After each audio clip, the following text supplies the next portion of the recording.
Hello, welcome to the Bit Armament YouTube channel. I'm Jason Prather, a firearms enthusiast, a deputy sheriff, and a contributor to Bit Armament's YouTube channel. In this video, we're going to be looking at a pair of weapon-mounted lights.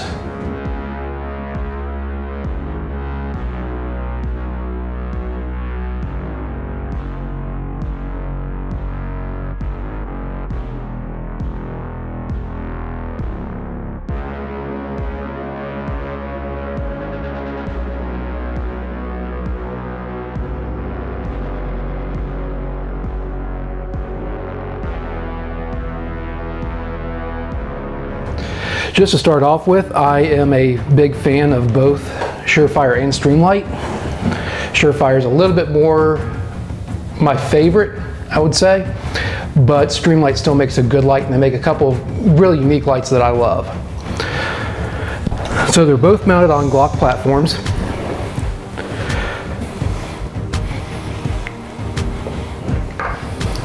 So the first one we look at is the Surefire. One of the things I really like about the Surefire over any other light so far is the ease of getting them on and off. Just a little lever here, pulled down on both sides, and it slides straight off the rail. It is an LED light. It's nice, compact. The bezel keeps the lens mostly clean. Under heavy firing, I do have to typically put a couple drops of oil down just to keep the lens clean and easy to clean later. The Surefire has a very fancy end cap for containing the batteries. I do like the cotter pin, but that's not that critical. To open up the cap, you just press the lever here, and the end cap flips up.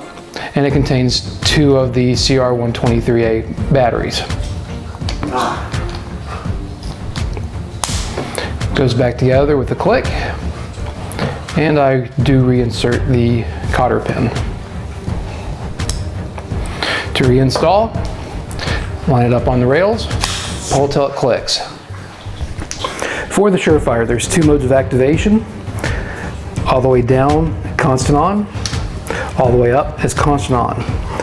If you press it forward, you get momentary. Action is repeatable on either side.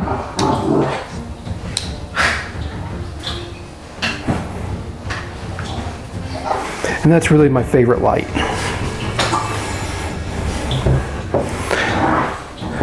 Now for the Surefire. Surefire again is a good light. However, they're a little more finicky for getting on and off. In fact, this one, you really have to cinch down the screw or else it jumps off the gun while firing. Battery cap system is not quite as sophisticated. Flip that up, and then it rotates out. And again, holds two TLR-1 batteries.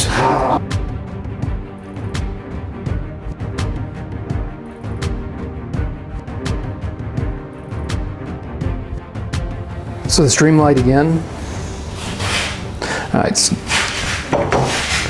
To install the Streamlight on the gun, slide it on until it clicks. And then turn the screw until it locks in place. For operation, down is constant on, up is momentary on the right side. Forward does not do anything. On the left side, which is where you should be using it if you're right-handed, up is constant on, down is momentary. Again, I like the Surefire's switch a little bit better just because it gives me so much options and everything is the same on both sides. Where this one, you kind of have to remember, if for some reason you come under and you're using your non-dominant hand to activate the right side of the light, up is momentary, down is on, or if you're using your good grip, down is momentary, up is on. It's a little more confusing and a little more to think through and work on. I'm not really a fan of weapon mounted lights to begin with, but they are a good feature to have.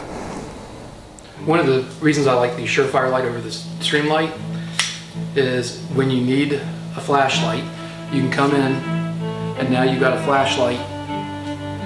So in the dark, when you're doing your work, you now have a flashlight that you can shine in any direction but where you're going.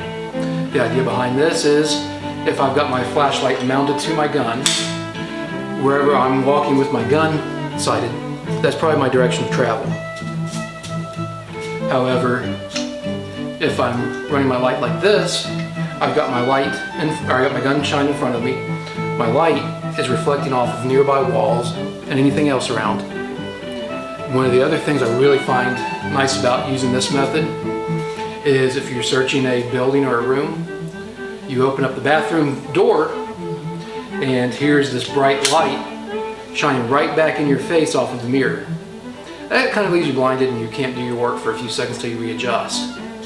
When the light's down here, you walk in, you see the bathroom mirror. It's lit up somewhat, but that light is not shining directly back into your face, and you're not having a problem seeing what's going on.